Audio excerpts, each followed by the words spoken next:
हाथ ऊपर करो, तुम अरेस्ट हुए हो। मैंने इलीगली 50 मिलियन का फ्रॉड किया है। फंड ट्रांसफर करते वक्त मुझे अंकल हैट ने रेड हैंडेड पकड़ लिया था, जिस पर इंटरोगेशन के दौरान मैं अचानक एडमिनिस्ट्रेटिव कैप्टन से पूछता हूँ, ऑफिसर, जिन two tens of millions fraud का आप मुझ पर आरोप लगा रहे हो वो कब हुआ था? जिस पर वह कहता है कि कल रात 8:30 बजे। लेकिन पुलिस ऑफिसर हाथ हिलाते हुए इम्पेशेंट हो जाता है। अब एविडेंस क्लियर है, वह मुझसे और कुछ सुनना नहीं चाहता है। जिस पर अगले ही सेकंड मैं खुद को हंसने से रोक नहीं पाता हूँ और ऑफिसर की तरफ घूरते हुए उसे देखता रहता हूँ। फिर मैं कहता हूँ कि मुझे याद है कल 8 से 9 बजे के बीच मैं पुलिस स्टेशन के बाहर एक बाइक तोड़ रहा था। फिर क्राइम कहाँ से आ गया? यह सुनकर इंटरोगेशन रूम में अचानक सन्नाटा छा जाता है। सभी एक दूसरे को देखते रहते हैं। उन्होंने सिर्फ फ्रॉड केस पर ध्यान दिया था, लेकिन मेरी बात को कंप्लीटली इग्नोर कर दिया था। जिस पर पुलिस ऑफिसर मुझे उठाकर फिर से डिटेंशन रूम में डाल देता है। लेकिन पैनिक होने के बजाय मैं हंसता रहता हूँ। इसके बाद मैं अपने पिछले लाइफ को याद करता हूँ, जहाँ मेरी डॉटर लियू रुयान और मेरा रूममेट चू शेंग एक बड़ा फ्रॉड केस करते हैं, लेकिन वह मेरी इनोसेंस का फायदा उठाते हैं। मेरा इलेक्ट्रॉनिक सिग्नेचर और फिंगरप्रिंट यूज करके मुझे ही मेन क्रिमिनल बना देते हैं और मैं 10 साल के लिए जेल चला गया था, जिस पर मेरे पेरेंट्स नफरत और दर्द के साथ मर गए थे।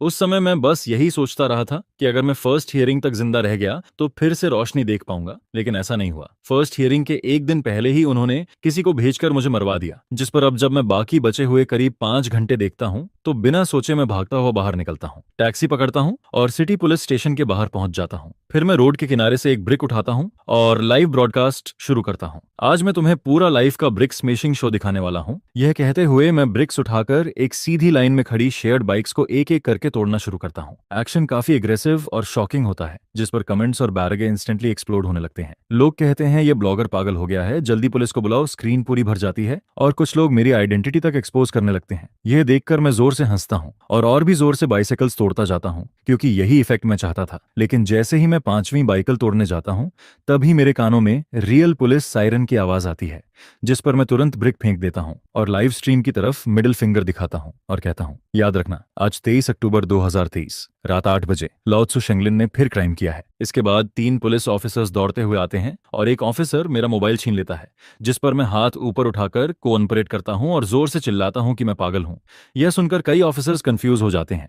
उन्हें लगता है कि मैं मेंटली डिस्टर्ब्ड हूँ, इसलिए वह कुछ देर तक पास आने से डरते हैं, जिस पर उनकी हिचकिचाहट देखकर मैं रुक नहीं पाता हूँ और फिर से ब्रेक उठाकर बाइक पर मारता हूँ। फिर मैं कहता हूँ, अगर तुम मुझे अरेस्ट नहीं करोगे तो मैं तोड़ता रहूंगा। Calm down, calm down. एक यंग पुलिसमैन आगे आता है और मेरे हाथ से ब्रिक लेने की कोशिश करता है, लेकिन मैं खुद को छुड़ाकर पुलिस कार की तरफ भागता हूँ। गाइज, अगर आप क्रिकेट फॉलो करते हो तो मेरे पास आपके लिए एक ग्रेट न्यूज है। इंडियन प्रीमियर लीग 2026 स्टार्ट हो गया है। मैं सारे मैचेस इस ऐप के थ्रू फॉलो करूंगा। इसमें सब कुछ एक ही जगह मिलता है, latest match schedule, live matches का कवरेज और अपनी स्पोर्ट्स नॉलेज से अर्न करने का मौका। एंड आईपीएल के स्टार्ट के लिए इस टीम ने कुछ अमेजिंग गिफ्ट्स प्रिपेयर किए हैं। पूरा टूर्नामेंट के दौरान कैश प्राइजेस और एप्पल टेक के गिवअवेज होंगे, एक परफेक्ट चांस अपना फोन अपग्रेड करने का। और यही नहीं, आईपीएल के दौरान सभी नए प्लेयर्स को उनके पहले 4 डिपॉजिट्स पर बोनस मिलेगा। पहली बार ऐसा हो रहा है और अभी आप मैक्सिमम 70,000 रुपीज तक का बोनस ले सकते हो प्रोमो कोड मांगा1x के साथ। डिस्क्रिप्शन में दिए गए लिंक को फॉलो करो, वेबसाइट पर अपडेट्स चेक करते रहो और अपना गेमिंग बैंक अभी से रेडी करो।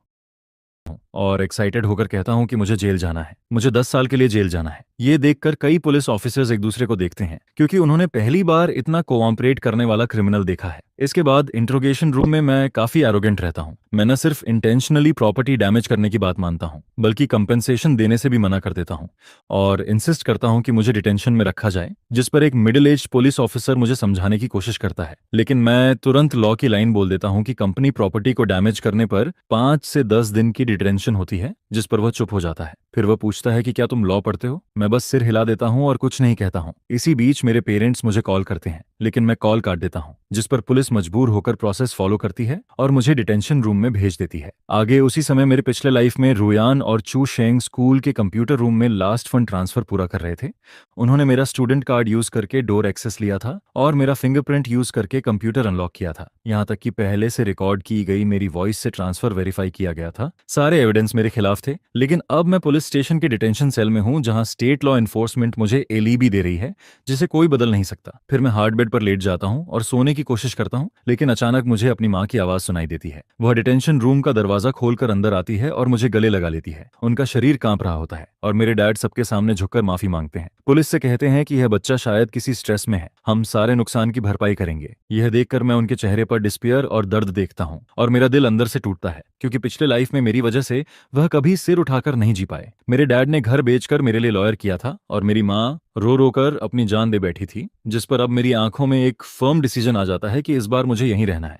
फिर मैं देखता हूँ कि पुलिस मुझे छोड़ने की तैयारी कर रही है, जिस पर मैं अचानक खड़ा हो जाता हूँ और कहता हूँ कि मैं वापस नहीं जाऊंगा। उसने मुझे मजबूर किया है, वह मेरा पीछा कर रहा है। क्या तुम लोग नहीं देख सकते? मुझे देखो मेरी हालत। ये कहते हुए मेरी माँ जोर जोर से रोती रहती है और मेरे डैड गुस्से और दर्द में कांपते हुए बार बार माफी मांगते रहते हैं। पुलिस, कॉमरेड पुलिस, ये बच्चा मेंटली प्रॉब्लम में है, ये नॉर्मली ऐसा नहीं है। जिस पर मैं इस बात का लूप होल पकड़ लेता हूँ और तुरंत पुलिस पर चिल्लाता हूँ, मुझे मेंटल प्रॉब्लम है, मुझे मेंटल इवैल्यूएशन चाहिए। और मेरा बिहेवियर और भी ज्यादा क्रेजी हो जाता है। मैं दोनों हाथों से अपना सिर पकड़कर गोल गोल घूमने लगता हूँ और मुंह से बार बार बोलता रहता हूँ कि कोई मुझे हार्म करना चाहता है, जिस पर पुलिस वाले अलग अलग रिएक्ट करते हैं। एक यंग पुलिसमैन मुझे शांत करने की कोशिश करता है, लेकिन मैं उसे धक्का दे देता हूँ और चिल्लाता हूँ, मुझे मत छुओ, तुम सब एक ही ग्रुप के हो। यह देखकर मेरी माँ पूरी तरह टूट जाती है, जमीन पर बैठकर जोर जोर से रोने लगती है, लेकिन मैं फिर भी इग्नोर करता रहता हूँ, क्योंकि अभी मुझे काम रहना जरूरी है। इसके बाद मैं देखता हूँ कि मेरे डैड आगे बढ़कर मुझे जबरदस्ती पकड़ने की कोशिश करते हैं, जिस पर मैं तुरंत पुलिस के पीछे छिप जाता हूँ और जोर से चिल्लाता हूँ, हेल्प, ये लोग मुझे किडनैप करना चाहते हैं, मुझे बचाओ। सिचुएशन कंट्रोल करने के लिए पुलिस मजबूर हो जाती है और मेरे पेरेंट्स को बाहर ले जाकर वेट करने के लिए कहती है, लेकिन वह जाने से मना कर देते हैं और इंटरोगेशन रूम के बाहर कुर्सियों पर बैठकर इंतजार करते रहते हैं। फिर एक फीमेल पुलिस ऑफिसर मुझे गर्म पानी देती है और समझाने की कोशिश करती है,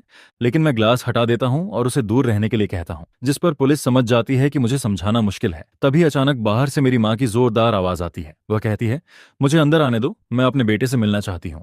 और अगले ही पल वह दरवाजा खोलकर अंदर आ जाती है और मुझे पकड़कर बाहर ले जाने की कोशिश करती है। बेटा मेरे साथ चलो, हम डॉक्टर के पास चलते हैं। जिस पर मैं अपनी माँ को धक्का दे देता हूँ और फिर से पुलिस के पीछे छिप जाता हूँ। मेरे डैड मेरी माँ को संभालते हैं, जो जमीन पर बैठी होती है, और वह मुझे निराशा और दुख के साथ देखते हैं। यह देखकर एक पल के लिए मैं पिघलता हूँ, लेकिन तुरंत अपने आप को रोक लेता हूँ और मेरी नजर दीवार पर लगी घड़ी की तरफ चली जाती है। घड़ी में 8:30 बज रहे होते हैं और उसी समय वह टिक करती है, जिस पर मुझे ऐसा फील होता है जैसे कुछ टूट गया हो। मेरे पिछले लाइफ की ट्रेजेडी किसी और जगह पर हो रही होती है, लेकिन इस बार मैं वहां नहीं हूँ। फिर अचानक मैं शांत हो जाता हूँ और पूरी तरह से बदल जाता हूँ, जिस पर मैं कामली कहता हूँ, पुलिस ऑफिसर, मैं थक गया हूँ, मैं गिल्ट एक्सेप्ट करता हूँ, प्लीज मुझे डिटेन कर लो। यह सडन चेंज देखकर सब लोग हैरान रह जाते हैं, क्योंकि अभी तक मैं पागलों की तरह बिहेव कर रहा था और अब बिल्कुल शांत हूँ। शेंगलिन, तुम क्या कर रहे हो? लेकिन मैं कोई जवाब नहीं देता हूँ और अपनी कुर्सी पर जाकर बैठ जाता हूँ। इसके बाद कई पुलिस ऑफिसर्स आपस में बात करते हैं और फाइनली डिसाइड करते हैं कि मुझे ऑब्जर्वेशन के लिए कस्टडी में रखा जाए। डिटेंशन रूम छोटा होता है, जिसमें सिर्फ एक हार्ड बेड और एक टॉयलेट होता है, जिस पर मैं शांति से बेड पर लेट जाता हूँ। फिर मेरे कानों में इवनिंग न्यूज चलती है, जिसमें बताया जाता है कि फेथ टेक्नोलॉजी कंपनी के स्टॉक प्राइस में आज अबनॉर्मल फ्लक्चुएशन हुआ है और इन्वेस्टिगेशन शुरू हो चुकी है। अगले दिन सुबह पुलिस स्टेशन के बाहर कई अननोन व्हीकल्स खड़े होते हैं और मुझे इंटेरोगेशन रूम से बाहर लाया जाता है, जहां मैं कुछ नए फेसेस को देखता हूं। फिर एक आदमी जिसके पास एडमिनिस्ट्रेटिव कैप्टन का आईडी होता है मेरे पास आता है और कहता है, होली स्पिरिट, कल रात 8:30 पर फेथ कंपनी से इल्लीगली 50 मिलियन ट्रांसफर हुआ है। जिस पर मैं मुस्कुराता हूं और कहता हूं, 50 मिलियन? ऑफिसर, आप क्या कह रहे हो? मुझे कुछ समझ नहीं आ रहा है। जिस पर कैप्टन एक मोटी फाइल निकालकर टेबल पर पटकता है, जिसमें मेरे सारे ट्रांसफर रिकॉर्ड्स होते हैं और वह सब मेरे पर्सनल ऑथेंटिकेशन के से हुए होते हैं। तभी अचानक दरवाजे पर नॉक होता है और दरवाजा खुलते ही लियू रुयान और चू शेंग अंदर आते हैं। उनके पीछे मेरे पेरेंट्स भी आते हैं। फिर लियू रुयान कहती है कि अंकल आंटी, मैं यह नहीं कहना चाहती थी, लेकिन होली स्पिरिट हाल ही में ऑनलाइन गैम्बलिंग में फंस गया है और कल रात उसने मेरा कंप्यूटर चुरा लिया था। मुझे शक है कि, लेकिन उसकी बात मेरी माँ बीच में ही काट देती है और कहती है कि मेरा बेटा ऐसा नहीं कर सकता। जिस पर लियू रुयान एक रिकॉर्डिंग चलाती है और उसमें मेरी ही आवाज आती है, मैं बहुत पैसा कमाना चाहता हूँ, इस बार के बाद मुझे किसी से डरने की जरूरत नहीं होगी। यह सुनकर मेरा दिल जोर से धड़कने लगता है। मुझे समझ नहीं आता ये रिकॉर्डिंग कहाँ से आई और मेरे पेरेंट्स के चेहरे एकदम से सफेद पड़ जाते हैं। फिर चू शेंग अपना मोबाइल निकालता है और कहता है कि उसे मेरे बेड के नीचे एक USB मिला है, जिसमें कई ओवरसीज बैंक अकाउंट्स के रिकॉर्ड्स हैं, जिस पर पुलिस यूएसबी लेकर कंप्यूटर में लगाती है और स्क्रीन पर बहुत सारे कोड्स और बैंक डॉक्यूमेंट्स दिखने लगते हैं जिन्हें मैं समझ नहीं पाता हूँ। जिस पर कैप्टन मेरे पेरेंट्स से पूछता है, होली स्पिरिट के पेरेंट्स हो ना आप? क्या कल रात आपको डेट कलेक्शन का कॉल आया था? मेरी माँ सिर हिलाती है और रोते हुए कहती है कि हाँ, किसी ने कॉल करके कहा कि मेरे बेटे पर 3 मिलियन का कर्ज है। फिर कैप्टन कहता है कि होली स्पिरिट का अबनॉर्मल बिहेवियर एक्चुअली एक क्रिमिनल की निशानी है और सारे एविडेंस परफेक्टली मैच हो रहे हैं जो ये साबित करते हैं कि मैं ही फ्रॉस्टर हूँ। यह सुनकर मेरी माँ का शरीर कांपने लगता है और वह बेहोश हो जाती है। मेरे डैड तुरंत उन्हें संभालते हैं और मुझे निराशा से देखते हैं। यह देखकर मेरे अंदर का सारा गुस्सा और दर्द फूट पड़ता है और मैं चिल्लाता हूं कि मैंने यह सब नहीं किया, सच में मैंने कुछ नहीं किया। जिस पर कैप्टन खड़ा होता है और मेरा हाथ पकड़ लेता है ताकि मुझे सस्पेक्ट से बदलकर आगे की प्रोसेस में ले जाया जा सके। ओवरनाइट में 50 मिलियन के मेजर क्रिमिनल केस का मेन क्रिमिनल बन गया था, जिस पर जब मैं उन आयरन कफ्स को देखता हूं और अपनी मां को फर्स्ट रिस्पॉन्सर्स द्वारा ले जाते हुए देखता हूं तो मेरा दिल जोर जोर से धड़कता रहता है। मैंने 4 साल लॉ पढ़ा है और मुझे पता है कि इलेक्ट्रॉनिक सिग्नेचर और सीक्रेट सिस्टम कितना डेंजरस होता है। पिछले लाइफ में मैं इसी चीज से हार गया था और कोई भी एक्सक्यूज बेकार लग रहा था। तभी दरवाजा खुलता है और मेरा मेंटर अंदर आता है, जिसकी आंखों में डिसअपॉइंटमेंट और कंफ्यूजन होता है। वह कहता है, होली स्पिरिट तुम ऐसे कैसे बन गए? जिस पर मैं सिर झुका लेता हूं और उसकी आंखों में देखने की हिम्मत नहीं कर पाता हूं। बस धीरे से कहता हूं कि मैंने यह नहीं किया, मेरा सिग्नेचर और सीक्रेट चोरी हुआ है। जिस पर पुलिस हंसते हैं और मेरी बात पर यकीन नहीं करते हैं। मैं और सिमट जाता हूं और चाहता हूं कि कोई मुझे ना देखे, लेकिन मेरी आंखों से आंसू निकलते रहते हैं। मैं बार बार कहता हूं कि मैंने कुछ नहीं किया, प्लीज मुझ पर भरोसा करो। यह सुनकर मेंटर एक सांस लेता है और बिना कुछ बोले चला जाता है। इसके बाद क्रिमिनल इन्वेस्टिगेशन कैप्टन हाथ हिलाता है और मुझे ले जाकर मेजर इकोनॉमिक फ्रॉड केस में फाइल कर देता है और मुझे क्रिमिनल डिटेंशन में डाल दिया जाता है। फिर पुलिस मुझे बाहर ले जाती है ट्रांसफर के लिए, जहां पहले से रिपोर्टर्स खड़े होते हैं। जैसे ही मैं बाहर आता हूं, कैमरों मेरी तरफ घुमा दिए जाते हैं। मैं कुछ नहीं बोलता हूं, लेकिन मेरे पीछे लियू रुयान और चू शेंग रिपोर्टर्स से बात करते हैं और कहते हैं कि उन्हें मेरे पेरेंट्स के लिए सिंपैथी है और वह चाहते हैं कि लॉ हर क्रिमिनल को फेयर जजमेंट दे। यह सुनकर मुझे भीड़ के बीच से धक्का देकर आगे ले जाया जाता है। फ्लैशलाइट्स मेरी आंखों पर पड़ती रहती हैं। फिर जैसे ही मैं पुलिस कार में बैठने वाला होता हूं, मैं अचानक एडमिनिस्ट्रेटिव कैप्टन की तरफ देखता हूं और पूछता हूं, ऑफिसर कंफर्म करो क्राइम का टाइम। क्या वो कल रात 8:30 था? जिस पर कैप्टन इरिटेट होकर सिर हिलाता है और मुझे जोर से कार में धकेल देता है और कहता है, एविडेंस क्लियर है, अब क्या आर्ग्यू कर रहा है? यह सुनकर मैं हंसने लगता हूं और कहता हूं, लेकिन कल रात 8 से 9 बजे तक तो मैं पुलिस स्टेशन के बाहर बाइक तोड़ रहा था। यह सुनते ही इंटरोगेशन रूम में माहौल बदल जाता है। कैप्टन का हाथ हवा में ही रुक जाता है, उसका चेहरा खराब हो जाता है और वह मुझे घूरता है। वह पूछता है, तुमने क्या कहा? क्या तुमने कल रात 8 बजे पुलिस स्टेशन के बाहर बाइक तोड़ी थी? जिस पर मैं कुछ नहीं कहता हूँ, बस कुर्सी पर टिक कर बैठ जाता हूँ और हल्का सा मुस्कुराते हुए उसे देखता हूँ जैसे कोई प्ले देख रहा हूँ। इसके बाद कैप्टन अचानक खड़ा होता है, कुर्सी को धक्का देता है और इंटरोगेशन रूम से बाहर भागता है। टेक्नीशियन को बोलता है कि गेट का सीसीटीवी चेक करो, जिस पर वीडियो में साफ दिखता है कि मैं ब्रिक लेकर बाइक तोड़ रहा हूँ। वीडियो के नीचे टाइम स्टैम्प क्लियर दिखता है, 23 अक्टूबर 2023, 20:05 और फ्रॉड ट्रांसफर का टाइम 20:30 था। यानी उस समय मैं ऑलरेडी पुलिस के साथ स्टेशन के अंदर जा रहा था, जो पॉसिबल ही नहीं होता अगर मैंने क्राइम किया होता। जिस पर कैप्टन वापस आता है, डॉक्यूमेंट्स देखता है, सीसीटीवी देखता है, सिग्नेचर्स देखता है और उसकी लॉजिक पूरी तरह टूट जाती है। वह समझ नहीं पाता कि एक आदमी जो पुलिस स्टेशन के बाहर पकड़ा गया था, वह कंप्यूटर पर कैसे ट्रांसफर कर सकता है। वहीं कॉरिडोर में लियू रोयान मेरे डैड को कंसोल कर रही होती है। उसकी आंखों में आंसू होते हैं, लेकिन अंदर से वह खुश होती है क्योंकि उसे लगता है कि मैं फिर से स्केपगोट बन जाऊंगा। वह कहती है, अंकल दुखी मत होइए, होली स्पिरिट गैम्बलिंग में फंस गया था, शायद वह कुछ सही नहीं कर पाया। जिस पर मेरे डैड सिर झुका लेते हैं और कुछ नहीं बोलते हैं। उनकी आंखों में सिर्फ डिस्पेयर होता है और चू शेंग भी उसके साथ खड़ा होकर अच्छा बनने का नाटक करता है। तभी इंटरोगेशन रूम का दरवाजा जोर से खुलता है और कैप्टन बाहर आकर लियू रुयान और चू शेंग को घूरता है। दोनों अचानक चुप हो जाते हैं। लियू रुयान की रोने की आवाज गले में ही रुक जाती है और मैं शैडो में बैठकर उनके चेहरे पर डर फैलता हुआ देखता हूँ। उनकी मुस्कान गायब हो जाती है और उनकी आंखों में फियर साफ दिखता है, क्योंकि अब मुझे खुद को डिफेंड करने की जरूरत नहीं है। लॉ खुद बोल रहा है। फिर कैप्टन उनके पास जाता है और उन्हें इन्वेस्टिगेशन के लिए अंदर आने को कहता है, जिस पर लियू रुयान के हाथ कांपने लगते हैं और चू शेंग भी सिर झुका लेता है और मुझे समझ आ जाता है कि अब काउंटर अटैक शुरू हो चुका है। दोनों को दूसरे रूम में ले जाया जाता है और मैं अपनी जगह पर बैठा रहता हूँ। फिर कैप्टन वापस आता है, दरवाजा बंद करता है और सारे एविडेंस टेबल पर फेंक देता है और कहता है, शेंगलिन, भले ही तुम उस समय पुलिस स्टेशन में थे, लेकिन ये ट्रांसफर तुम्हारे डॉर्मेटरी से हुआ है और इलेक्ट्रॉनिक सिग्नेचर भी तुम्हारा है। इसे कैसे एक्सप्लेन करोगे? जिस पर मैं हल्का सा मुस्कुराता हूँ और आगे झुककर कहता हूँ, मैंने 4 साल लॉ पढ़ा है और मुझे पता है कि इन चीजों में लूप होल्स कहाँ होते हैं। ऑफिसर, मैं लॉ डिपार्टमेंट से हूँ। इलेक्ट्रॉनिक सिग्नेचर और सीक्रेट सिस्टम को अगर कोई मेरा यूएसबी और फिंगरप्रिंट ले ले तो कोई भी इसे ऑपरेट कर सकता है। यह सुनकर कैप्टन का चेहरा बदल जाता है। उसे समझ आने लगता है कि ये केस इतना सिंपल नहीं है। फिर वह वॉकाई टॉकाई उठाता है और टेक्निकल टीम को बोलता है कि मनी फ्लो चेक करो और डॉर्मिटरी के नीचे के सीसीटीवी भी देखो कि उस समय कंप्यूटर रूम में कौन गया था। ये कहकर वह आगे इन्वेस्टिगेशन करने के लिए निकल जाता है।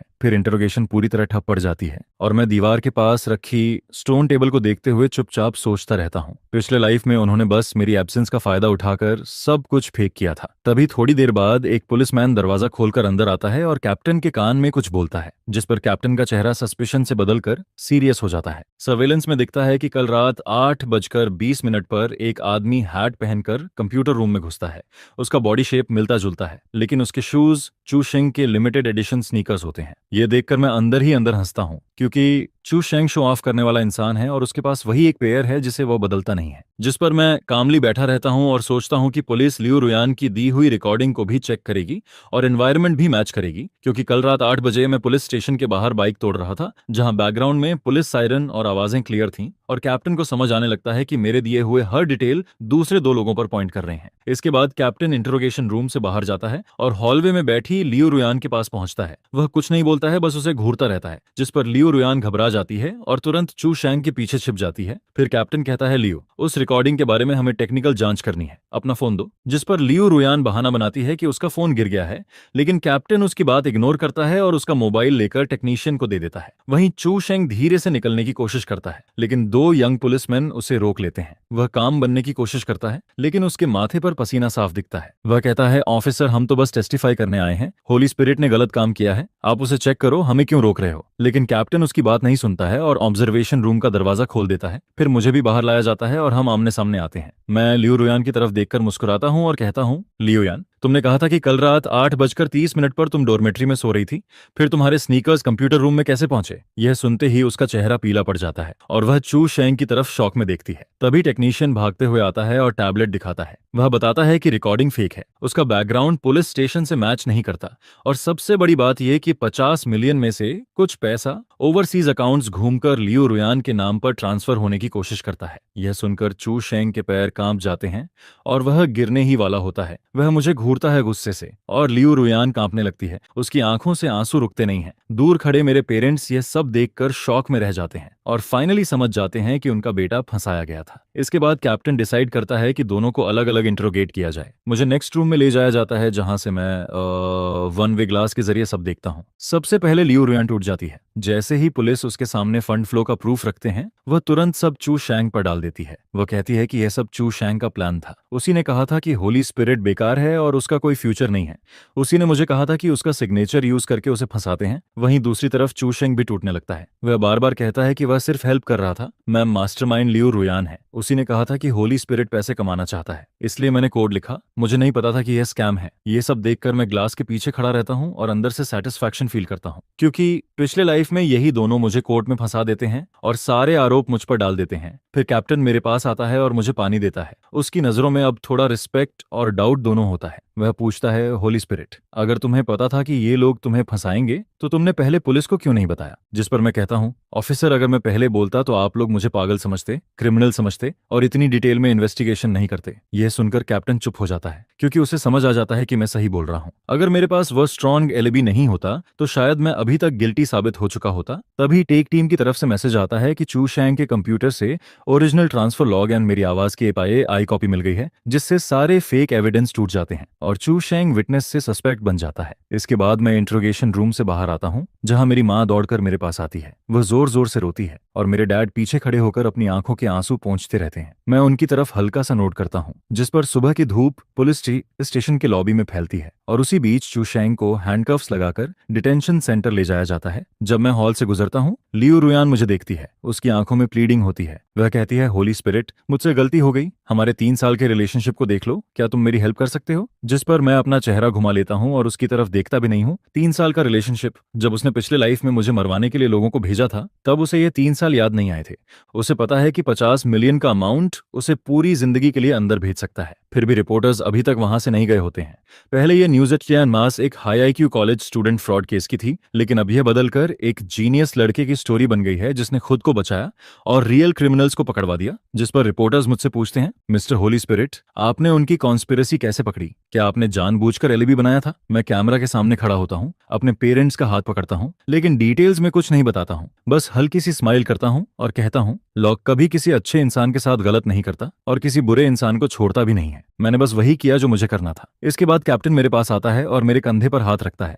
वह कहता है कि 50 मिलियन पूरी तरह फ्रीज कर दिया गया है और कंपनी तुम्हें थैंक्स लेटर भेजेगी। होली स्पिरिट, तुम्हारा काम बहुत इंप्रेसिव है। हम कई सालों से इस तरह के केस को स्टडी कर रहे हैं। जिस पर मैं सिर हिलाता हूँ और अपने पेरेंट्स को लेकर पुलिस स्टेशन से बाहर निकल जाता हूँ। बाहर आते ही मैं देखता हूँ कि जिन बाइसिकल्स को मैंने तोड़ा था उन्हें ऑलरेडी साफ कर दिया गया है। फिर मैं अपने पेरेंट्स को होटल छोड़ देता हूँ। हालांकि सच्चाई सामने आ चुकी होती है, लेकिन स्कूल फोरम पर मेरा नाम पूरी तरह खराब हो चुका होता है। काउंसलर मुझे कुछ दिन घर पर आराम करने को कहता है, लेकिन मैं उसकी बात मना कर देता हूँ और सीधे टैक्सी लेकर स्कूल वापस चला जाता हूँ। स्कूल गेट पर सिक्योरिटी गार्ड मुझे अजीब नजर से देखता है। उसके हाथ में मेरी फोटो वाली रिपोर्ट होती है। वह मुझे रोकना चाहता है लेकिन हिम्मत नहीं कर पाता है, जिस पर मैं उसे इग्नोर करता हूँ और डॉर्मेटरी की तरफ बढ़ता रहता हूँ। रास्ते में स्टूडेंट्स ग्रुप बनाकर मुझसे दूर हटते रहते हैं और आपस में इशारे करते हैं। उनकी आवाज धीमी होती है लेकिन फिर भी मेरे कानों तक पहुंचती है। वह कहते हैं, यही है वो, सुना है इसने 50 मिलियन का फ्रॉड किया है। फिर इसे इतनी जल्दी छोड़ कैसे दिया? जरूर कोई बैकिंग होगी। दिखता तो इंसान जैसा है लेकिन दिल बहुत काला है। मैं बिना एक्सप्रेशन के चलता रहता हूँ,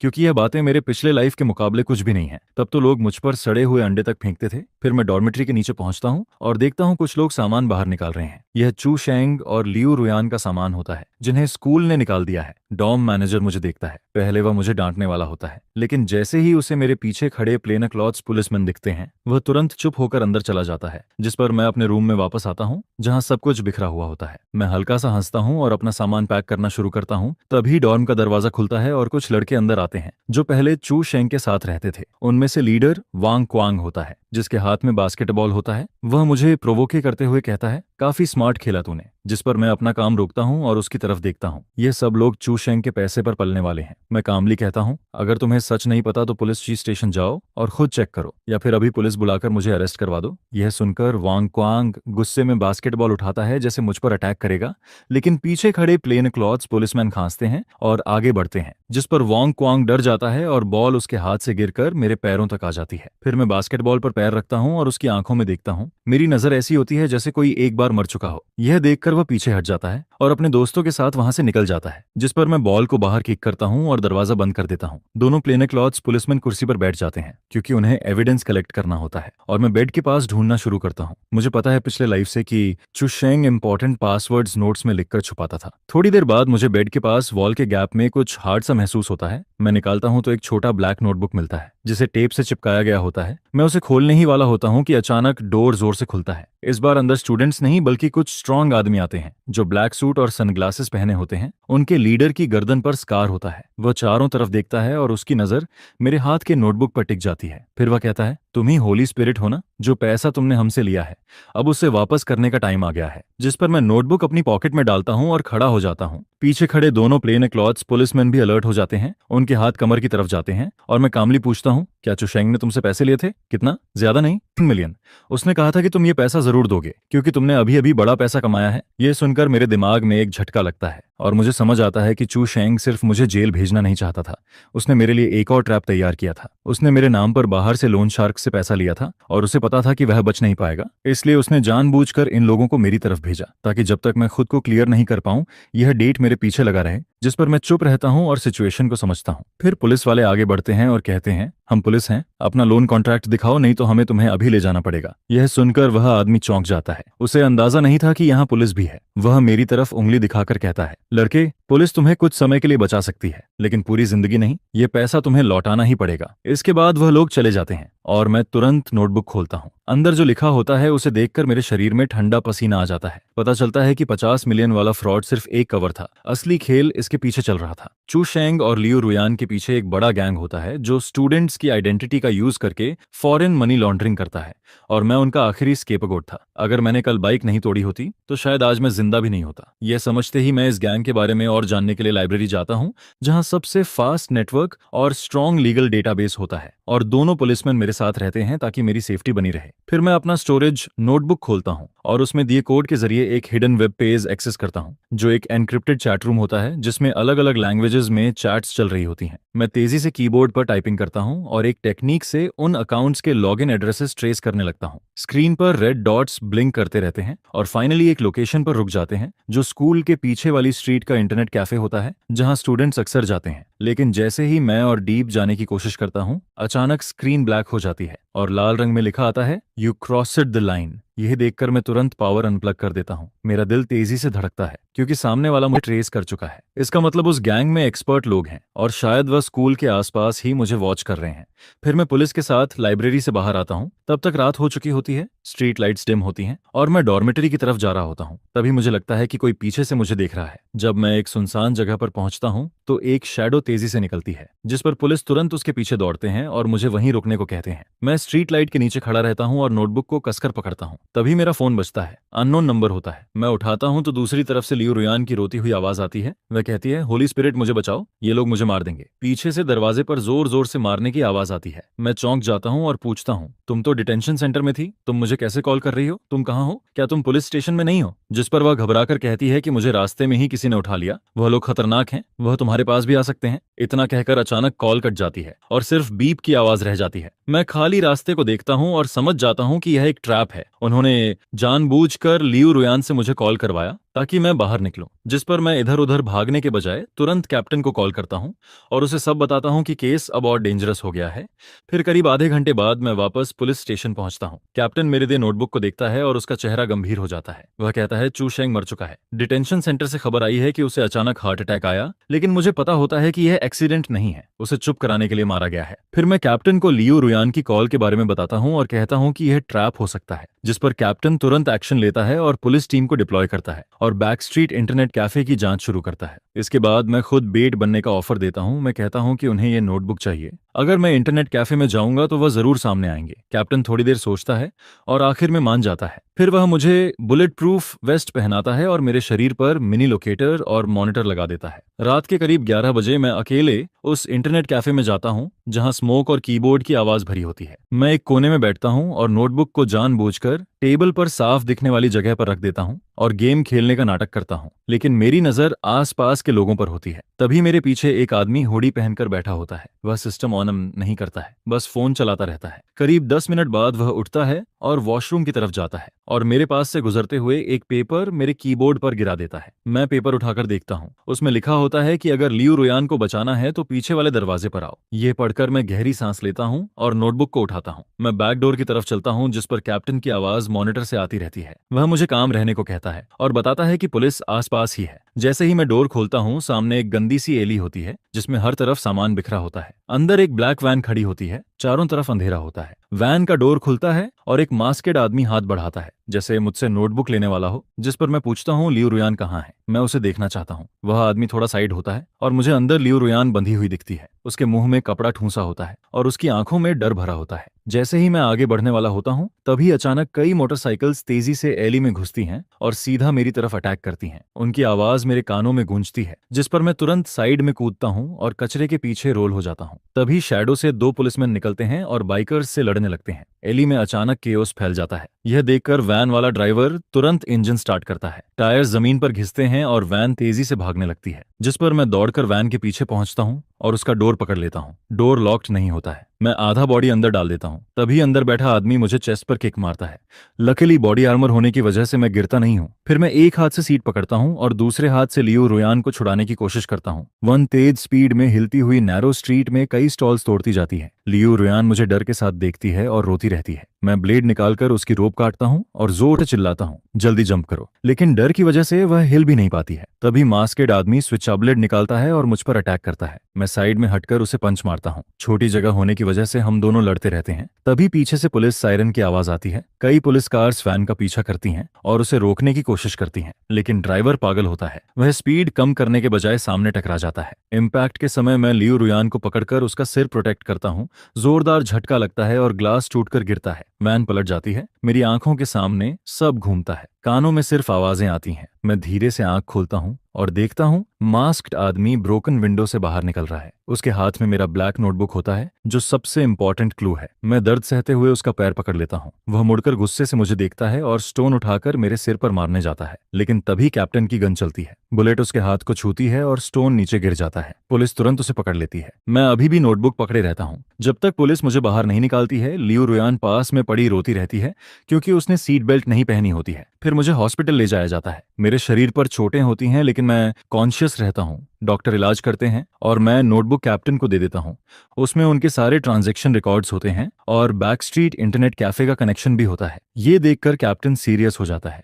वह बताता है कि मास्क्ड आदमी एक प्रोफेशनल थग है जो बैड डेट्स हैंडल करता है। मेरी सेफ्टी के लिए 2 प्लेन क्लॉथ्स पुलिसमैन मेरे वार्ड के बाहर गार्ड करते रहते हैं। पास वाले वार्ड में लियू रुयान होती है और रात में उसके पेरेंट्स हॉस्पिटल आते हैं। वह उसकी हालत की चिंता करने के बजाय हॉलवे में हंगामा करते हैं और पुलिस से कहते हैं कि उनकी बेटी इनोसेंट है। वह कहते हैं कि वह विक्टिम है और उसने होली स्पिरिट के प्रेशर में आकर कोऑपरेट किया था। उसे क्यों अरेस्ट किया गया है, मैं हॉस्पिटल बेड पर बैठा ये सब सुनता हूँ। ये वही बातें हैं जो पिछले लाइफ में मेरे खिलाफ बोली गई थी। तभी कैप्टन अंदर आता है और एक नोटिस दिखाता है जिसमें लिखा होता है कि लियू रुयान पर एविडेंस फॉल्सिफाई करने और मनी लॉन्ड्रिंग में शामिल होने का आरोप है और उसे डिटेंशन सेंटर भेजा जाएगा। यह सुनकर उसकी मां अचानक चुप हो जाती है। मैं विंडो के बाहर रात को देखता हूँ और अंदर से शांत फील करता हूँ। यह सब उनकी सजा की शुरुआत है। फिर ब्लैक नोटबुक का पूरा डेटा क्रैक किया जाता है, जिसमें सिर्फ उनके क्राइम ही नहीं बल्कि स्कूल के लॉ डिपार्टमेंट के एसोसिएट प्रोफेसर का नाम भी निकलता है, जो मेरा मेंटर होता है। पता चलता है कि वही स्टूडेंट्स के इलेक्ट्रॉनिक सिग्नेचर्स का यूज करके हजारों अकाउंट्स खोलता था और ओवरसीज गैम्बलिंग नेटवर्क चला रहा था। चू शेंग उसका मेन टेक्निकल आदमी था और लियू रुयान उसका लिंक थी।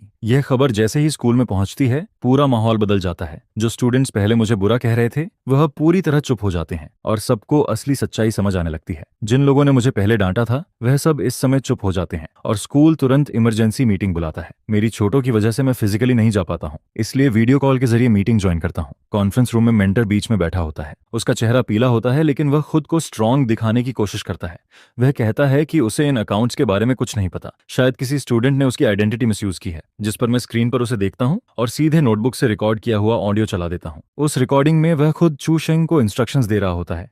यह सुनकर रूम में सन्नाटा छा जाता है। मैं कहता हूँ, टीचर, आपने ही सिखाया था कि लॉ के सामने कोई चांस नहीं होता। अब इस रिकॉर्डिंग को कैसे एक्सप्लेन करोगे? यह सुनकर मेंटर चुप हो जाता है। उसकी नजर नीचे झुक जाती है। उसी समय पुलिस उस गैंग के बाकी लोगों को भी पकड़ लेती है और वह बताते हैं कि 3 मिलियन वाला डेट भी फेक था, जो मुझे सुसाइड के लिए फोर्स करने के लिए बनाया गया था। सारे झूठ एविडेंस के सामने साफ हो जाते हैं। फिर स्कूल अनाउंस करता है कि मेरी रेपुटेशन रिस्टोर की जाएगी और मेंटर, चू शेंग और लियू रुयान को एक्सपेल कर दिया जाता है। मैं स्क्रीन पर देखता हूं कि जिन्हें कभी पावरफुल समझा जाता था, उन्हें पुलिस ले जा रही होती है। लियू रुयान को फिर से डिटेंशन सेंटर भेज दिया जाता है। मनी लॉन्ड्रिंग में इन्वॉल्वमेंट की वजह से उसे 10 साल से ज्यादा की सजा का सामना करना पड़ता है। उसके पेरेंट्स उसे बचाने के लिए अपनी सारी प्रॉपर्टी बेच देते हैं और पनिशमेंट कम करने की कोशिश करते हैं। फिर एक दिन मैं उससे मिलता हूँ। वह अब ग्रे यूनिफॉर्म में होती है और उसके लंबे बाल भी नहीं होते हैं। वह मुझे देखती है और उसकी आंखों में रिग्रेट होता है। वह कहती है, शेंगलिन, अगर तुम साइन कर दो तो मेरे पेरेंट्स बाकी पैसा दे देंगे। जिस पर मैं उसे देखता हूँ और कहता हूँ, क्या तुम्हें लगता है मुझे पैसों की जरूरत है? जब मेरे पेरेंट्स तुम्हारी वजह से ऑलमोस्ट मरने वाले थे,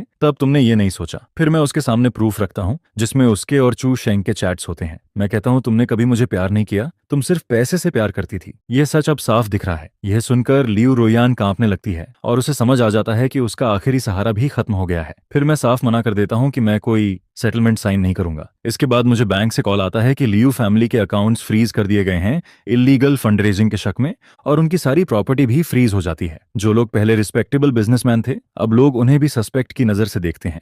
वह पुलिस स्टेशन के बाहर मुझे रोकने की कोशिश करते हैं, लेकिन मैं बिना पीछे देखे निकल जाता हूँ, क्योंकि गलत काम की सजा सिर्फ जेल नहीं होती बल्कि रेप्यूटेशन और पैसा भी खत्म हो जाता है। इसके बाद मेंटर का केस शुरू होता है। यह एक बड़ा फाइनेंशियल केस बन जाता है जिसमें पूरे प्रोविंस का ध्यान होता है। ट्रायल के दौरान मेंटर अपने लीगल नॉलेज से लूप होल्स ढूंढने की कोशिश करता है। वह इलेक्ट्रॉनिक सिग्नेचर हैक होने की बात उठाता है, लेकिन मैं पहले से तैयार होता हूँ।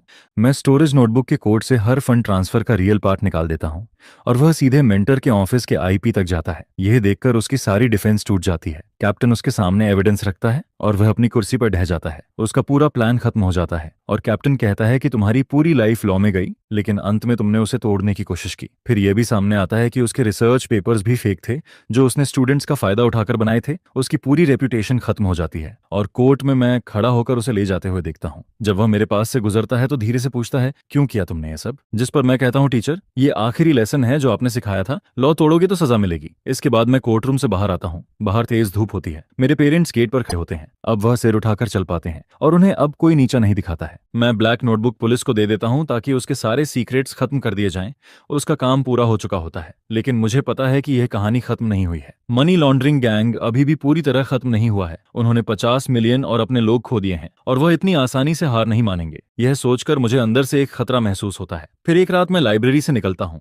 तभी अचानक स्ट्रीट लाइट्स बंद हो जाती हैं और पूरा रास्ता अंधेरे में डूब जाता है। मुझे तुरंत कुछ गलत लगने लगता है और मैं अपनी पॉकेट में रखा अलार्म दबा देता हूँ। अंधेरे में कुछ शैडो जैसी फिगर्स मेरी तरफ बढ़ती नजर आती हैं और माहौल फिर से खतरे से भर जाता है। नाइट मार्केट के क्रिमिनल्स मुझे चारों तरफ से घेर लेते हैं। उनके हाथ में आयरन रॉड्स होती हैं और उनकी मूवमेंट काफी प्रोफेशनल होती है, जिस पर मैं पैनिक नहीं करता हूँ, बल्कि लाइब्रेरी के एंट्रेंस के स्टोन पिलर्स को कवर बनाकर डॉर्मेटरी की तरफ भागता हूँ। तभी एक गैंगस्टर मुझ पर झपटता है। मैं साइड हटता हूँ और अपना स्कूल बैग उसके सिर पर मार देता हूँ, जिस पर वह लड़खड़ा जाता है और उसी बीच वह मुझसे USB ड्राइव मांगते हैं। कहते हैं, इसे दे दो और अपनी जान बचाओ। जिस पर मुझे समझ आता है कि उन्हें लगता है मेरे पास अभी भी बैकअप है, क्योंकि असली मनी लॉन्ड्रिंग गैंग अभी पूरी तरह पकड़ा नहीं गया है। फिर मैं जोर से चिल्लाता हूँ कि आग लग गई है और डॉर्मेटरी की लाइट्स एक एक करके जलने लगती हैं। स्टूडेंट्स इधर उधर देखने लगते हैं। मैं भागते हुए बार बार चिल्लाता रहता हूँ, आग लग गई है। यह देखकर गैंग वाले ज्यादा देर नहीं रुकते हैं। वह तुरंत मोटरसाइकिल्स पर बैठकर भाग जाते हैं और तभी कैप्टन अपनी टीम के साथ वहां पहुंचता है।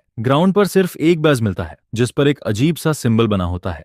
कैप्टन कहता है यह ओवरसीज मनी लॉन्ड्रिंग ग्रुप का साइन है और मुझे वार्न करता है कि मैं बहुत डेंजर में हूं, अगर वो कुछ मांगे तो दे देना। जिस पर मैं उस बैज को देखता हूं और मेरे दिमाग में प्लान बनता है, छिपना सॉल्यूशन नहीं है, इस गैंग को खत्म करना ही पड़ेगा। तभी मैं डिसाइड करता हूं कि खुद को बेड बनाऊंगा और ये बैज उस प्लान की ही बन जाता है। कैप्टन बताता है कि यह डीप सी नाम का क्रॉस बॉर्डर गैंग है। फिर मैं अपने डेस्क पर बैठता हूं और एक स्पेशल USB ड्राइव निकालता हूं, जिसमें कोई रियल डेटा नहीं होता, बल्कि पुलिस का ट्रैकिंग सॉफ्टवेयर होता है। मैं सोचता हूं कि अगर उन्हें बैकअप चाहिए तो मैं उन्हें फेक बैकअप दूंगा। कैप्टन मुझे देखता है और समझ जाता है कि यह बहुत रिस्की है, क्योंकि ऐसा करते ही मैं खुद टारगेट बन जाऊंगा, लेकिन मैं पहले ही अपनी लाइफ दांव पर लगा चुका होता हूं। फिर मैं स्कूल के अनामोनस फोरम पर एक पोस्ट डालता हूं, जिसमें लिखता हूं कि स्टूडेंट ने जो छोड़ा था वह मेरे पास है, अगर चाहिए तो आकर ले लो। कुछ ही मिनटों में व्यूज 10,000 पार कर जाते हैं। मुझे पता होता है कि शैडो में छिपे लोग अब स्क्रीन देख रहे हैं, जिस पर कैप्टन तुरंत टेक्निकल टीम को ऑर्डर देता है कि मेरे फोन और अकाउंट्स को मॉनिटर किया जाए। जो भी कांटेक्ट करने की कोशिश करेगा उसे तुरंत ट्रैक किया जाएगा। रात में मैं पुलिस स्टेशन से बाहर निकलता हूँ। सड़कें खाली होती हैं। स्ट्रीट लाइट में मेरी शैडो लंबी दिखती है और मुझे फील होता है कि कोई मुझे वॉच कर रहा है,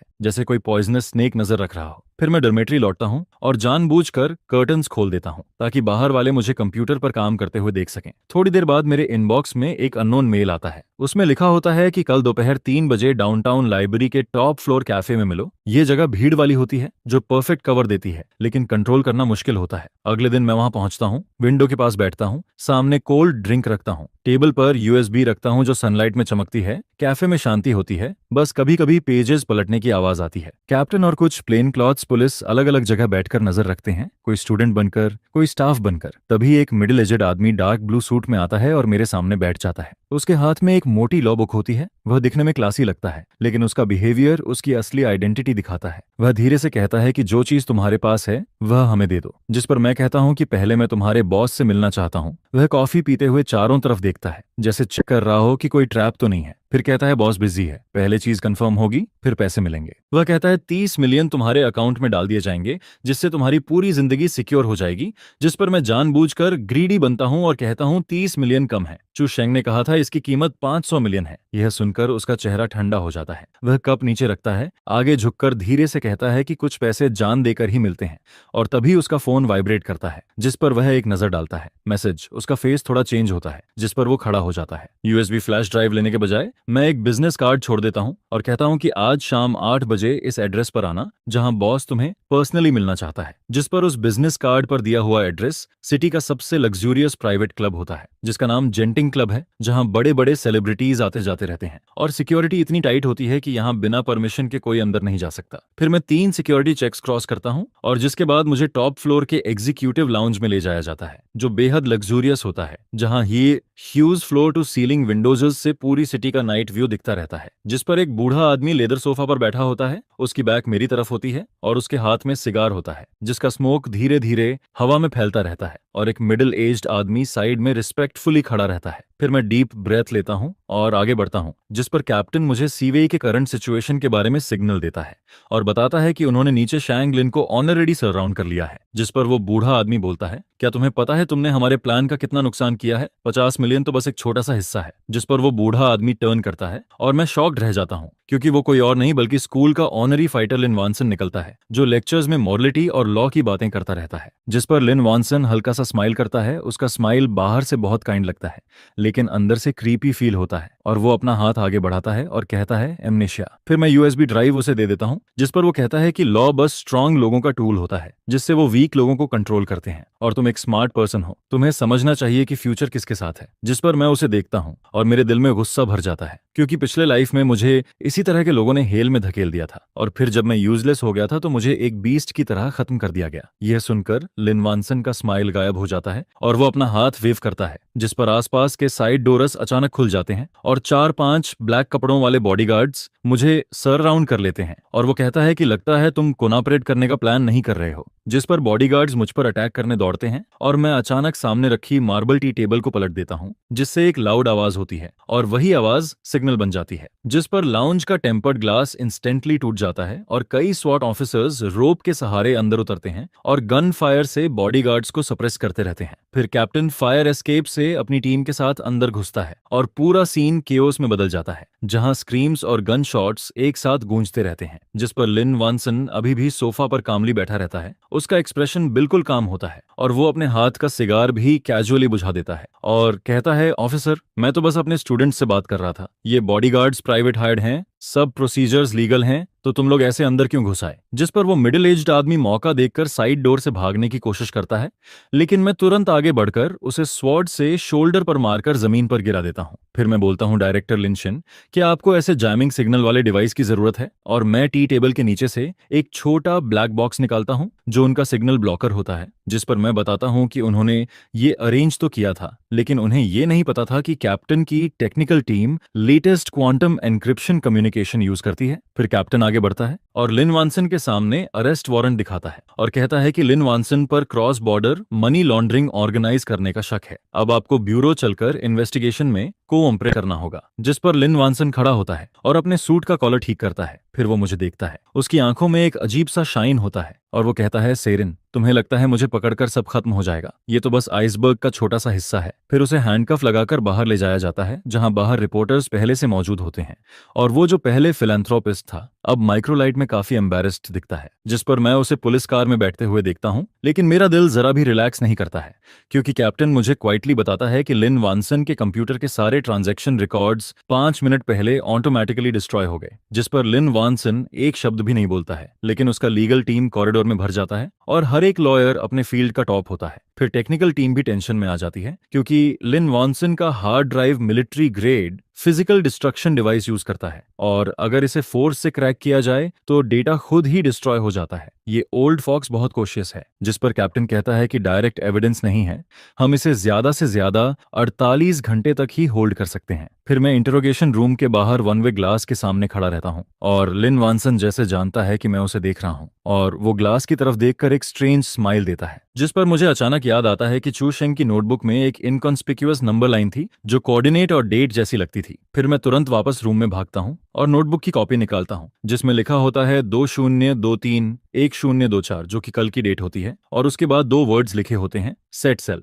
जिस पर मुझे समझ आता है कि ये कोई ट्रांसफर नहीं बल्कि शिपमेंट है और मैं तुरंत कैप्टन के ऑफिस में घुसता हूँ और नोटबुक टेबल पर पटक देता हूँ और कहता हूँ कि लिन वानसन इतना काम इसलिए है क्योंकि उसका मोस्ट इंपॉर्टेंट शिपमेंट अब भी एक्सपोर्ट नहीं हुआ है। फिर मैं कैप्टन से पूछता हूँ कि लिन वानसन की ट्रेडिंग कंपनी क्या कल रात किसी एनर्जी इंस्ट्रूमेंट्स का एक्सपोर्ट कर रही है? जिस पर कैप्टन तुरंत कॉल करता है और 5 मिनट बाद मैं फिर से उसके ऑफिस में घुसता हूँ और नोटबुक टेबल पर रख देता हूँ, और लिन वानसन के काम होने की वजह समझ में आती रहती है। काम था क्योंकि उसका सबसे इंपॉर्टेंट शिपमेंट अभी तक एक्सपोर्ट नहीं हुआ था, जो कैप्टन के नाम वाली ट्रेडिंग कंपनी के अंडर जाता है, जिस पर पता चलता है कि कल रात एक बैच एनर्जी इंस्ट्रूमेंट्स एक्सपोर्ट होने वाला है। फिर कैप्टन तुरंत सही टाइम पर कॉल करता है और 5 मिनट बाद फोन रखता है। उसका फेस थोड़ा पैल हो जाता है और वो बताता है कि एक फॉरेन फ्लैग वाला फ्रीगाटर कल रात 8 बजे हॉनग कांग से निकलने वाला है, और उसकी डिक्लेरेशन में हाई वैल्यू इलेक्ट्रॉनिक कंपोनेंट्स दिखाए गए हैं, जिस पर मुझे समझ आता है कि मनी लॉन्ड्रिंग बस एक तरीका है और उनका रियल पर्पस फेक ट्रेड्स के जरिए लीगली ह्यूज अमाउंट में मनी ओवरसीज ट्रांसफर करना है। और अगर ये शिप निकल गया तो लिन वानसन आराम से बाहर सेटल हो जाएगा और हमें उसका कोर अकाउंट कभी नहीं मिलेगा। इसके बाद मैं पुलिस स्टेशन से बाहर निकलता हूँ और टॉप फ्लोर की रूफ पर चढ़ जाता हूँ, जहाँ हवा बहुत तेज चल रही होती है, और मैं जोर से किक मारता हूँ और सोचता हूँ कि फाइनल बैटल कल रात सी में होने वाला है। फिर फ्रेटर के पोर्ट छोड़ने से 6 घंटे पहले मैं पुलिस कार में बैठा होता हूँ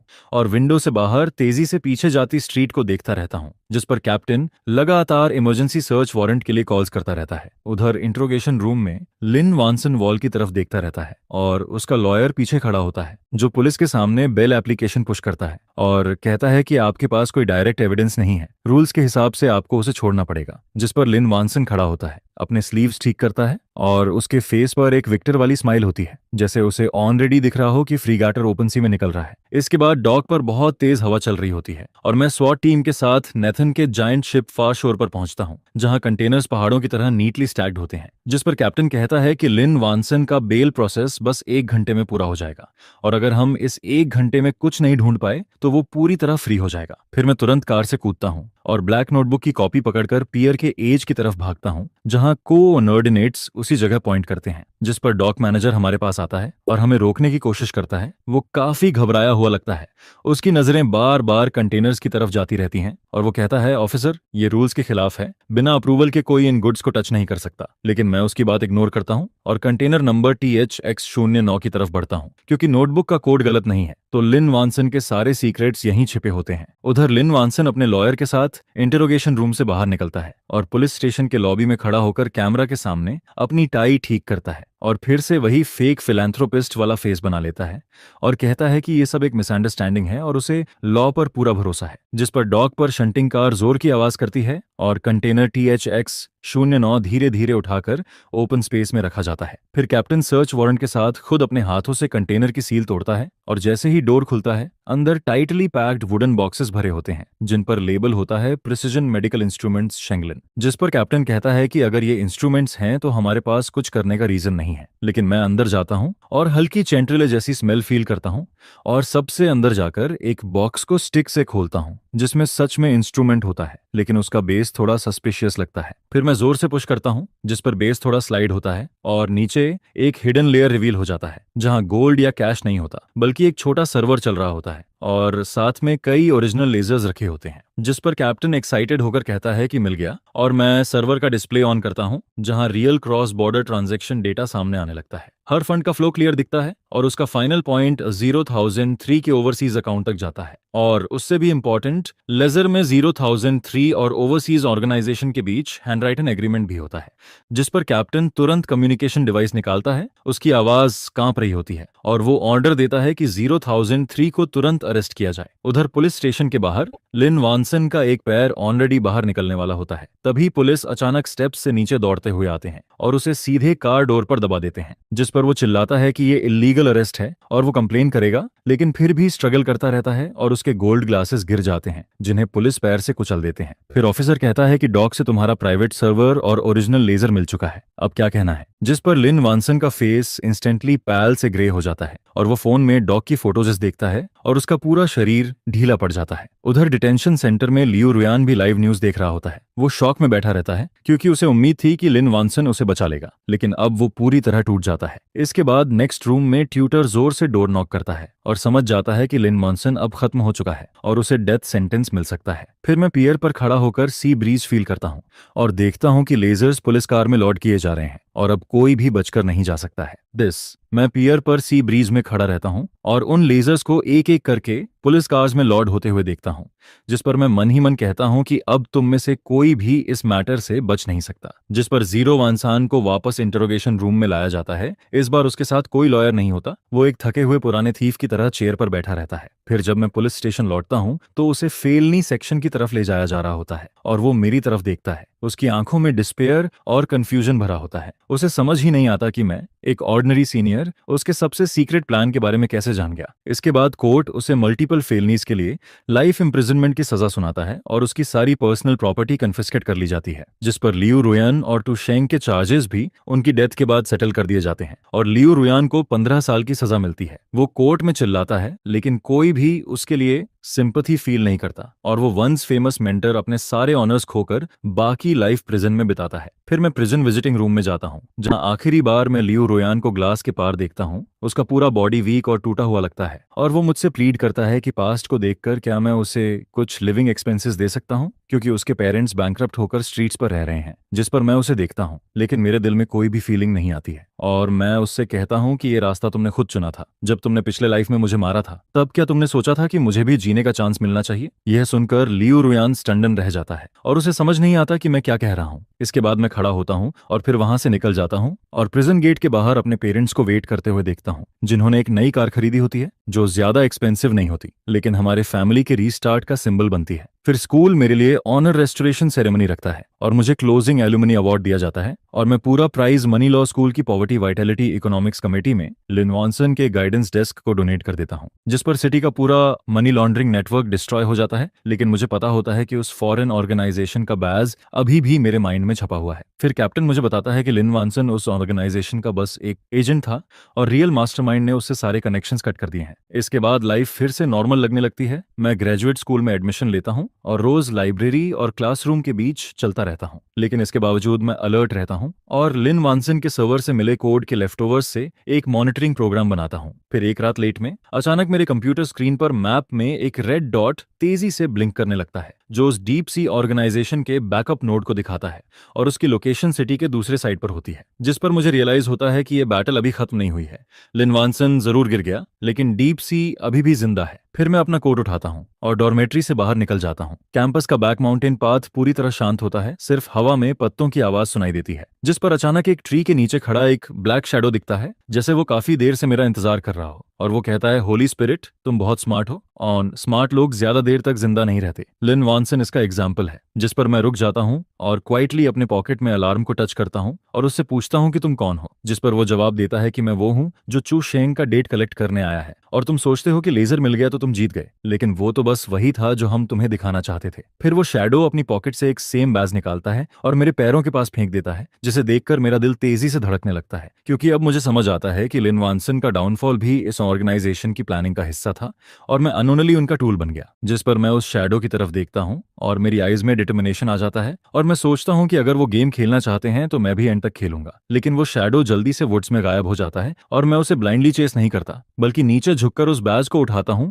जो लिन वॉनसन वाले बैज से ज्यादा हैवी होता है और उसके पीछे 003 नंबर एंग्राव्ड होता है। फिर मैं वो बैज कैप्टन को देता हूँ और technical team high powered microscope से चेक करती है, जहां उन्हें उस नंबर के अंदर एक टाइनी इलेक्ट्रॉनिक कंपोनेंट मिलता है जो एक पैसिव टाइम लोकेटर होता है और जैसे ही कोई इसे स्पेसिफिक एरिया में लेकर जाता है उन्हें सिग्नल मिल जाता है। जिस पर मुझे समझ आता है कि शैडो मुझे मारने नहीं आया था बल्कि मार्क करने आया था, ताकि वो जान सके कि मेरे पीछे कोई और हायर लेवल प्लेयर है या नहीं। इसके बाद मैं डिसाइड करता हूँ कि अगर वो ट्रैकिंग खेलना चाहते हैं तो हम रिवर्स ट्रैकिंग करेंगे और मैं टेक टीम से बैज में एंटी लॉस पर्ल्स इम्प्लांट करवाता हूँ, ताकि अगर वो मेरी लोकेशन ट्रैक करें तो उनका मिड रेंज एड्रेस एक्सपोजर्स हो जाए। फिर अगले 3 दिनों तक मैं लगातार उसी प्लान पर काम करता रहता हूँ। लाइब्रेरी में मैं हमेशा की तरह बैठा रहता हूँ, ऐसे एक्ट करता हूँ जैसे कुछ हुआ ही नहीं है। लेकिन इंटरनेट की दुनिया में कैप्टन अपनी टेक टीम के साथ उस पल्स को फॉलो करता रहता है और धीरे धीरे सिटी के अंडरग्राउंड नेटवर्क तक पहुंचता रहता है, जिस पर सिग्नल एक बैक स्ट्रीट वाले प्राइवेट क्लब में बार बार फ्लैश होने लगता है, जो पहले 0003 के आने जाने की जगह हुआ करता था। ऊपर से वो एक प्राइवेट सेलर लगता है, लेकिन असल में वही डीप सी का कोर मशीन रूम होता है। फिर कैप्टन कहता है कि उन्होंने बेट ले लिया है और मैं जानबूझकर अपना बैज लेकर बैक स्ट्रीट में चलता हूँ, जिस पर स्क्रीन पर रेड डॉट धीरे धीरे मेरे कोऑर्डिनेट्स के करीब आता रहता है और आखिर में एग्जैक्टली मेरे लोकेशन से मैच हो जाता है। जिस पर मैं क्लब हाउस के दरवाजे पर खड़ा होता हूँ, उस बंद काले डोर को देखता हूँ और समझ जाता हूँ कि असली मास्टरमाइंड अंदर ही है। और फिर मैं डोर पुश करके अंदर जाता हूँ लेकिन अंदर पूरा प्लेस खाली होता है। हवा में हल्की इलेक्ट्रॉनिक एक्टिविटी फील होती है और मैं स्टेयर्स से नीचे बेसमेंट की तरफ जाता हूँ। मेरी पॉकेट में रखा बैज हल्का गर्म होने लगता है,